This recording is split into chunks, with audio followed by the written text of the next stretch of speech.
Alright, pop quiz. What's more important in life, being the smartest person in the room or actually knowing how to deal with people? If you said being smart, I have bad news for you. You might be that one person everyone avoids at parties. But hey, no judgment. Today, we're talking about something that can change your relationships, career, and even your happiness levels. Emotional intelligence, or EQ. And trust me, if you've ever rage texted someone, cried in the bathroom after a meeting, or fought with a barista over almond milk, you need to hear this.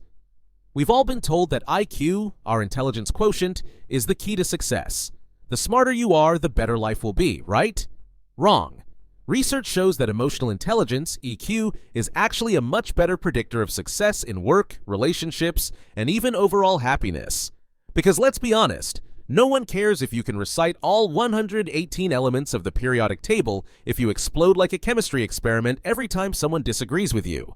So what is EQ really? Simply put, it's your ability to understand your own emotions, manage them in a healthy way, and read the emotions of others so you can respond appropriately. Think of it like having emotional superpowers, except instead of flying, you just don't ruin Thanksgiving dinner by arguing with your uncle about politics. Now, why does this matter? Well, life is basically a series of interactions with other humans. Whether you're in a relationship, at work, or just trying to order a coffee, your ability to navigate emotions determines whether people see you as a confident, level-headed rock star, or a walking disaster with zero self-awareness. Emotional intelligence is the difference between sending a thoughtful response to a stressful email and rage-quitting your job because someone CC'd you instead of BCC'd you.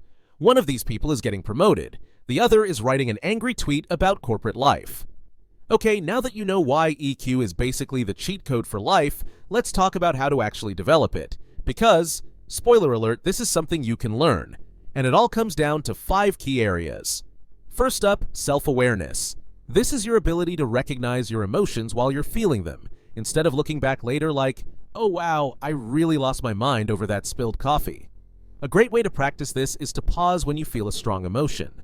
Instead of reacting immediately, ask yourself, what am I actually feeling and why? Because 9 times out of 10, you're not mad about the coffee. You're mad that you slept 4 hours, you're late for work, and you haven't eaten breakfast. Boom! That's emotional intelligence in action. Alright, step 2. Self-regulation. This is where you control your emotional reactions so you don't, burn bridges every time someone annoys you. If you've ever resisted the urge to send a snarky text, congratulations, you've already practiced self-regulation. One trick? Try the name it to tame it method. When you feel yourself getting worked up, literally name the emotion. I'm feeling frustrated right now. Studies show that labeling emotions helps you process them instead of acting on impulse. Unless your impulse is to eat a cookie, that one's fine. Next up, motivation. But not the rah-rah wake up at 5 a.m. and grind type. Emotional intelligence motivation is about understanding why you do what you do and staying driven even when things aren't fun. High EQ people don't just rely on external rewards like money or praise. They find internal reasons to keep going, like working out because it makes them feel good, not just to get abs like a Marvel superhero. Alright, if you take one thing from this video, let it be this. Empathy is the glue that holds society together. It's the ability to understand how someone else is feeling, even when they don't say it. Ever had a friend say, I'm fine, but their tone and body language scream, I'm definitely not fine?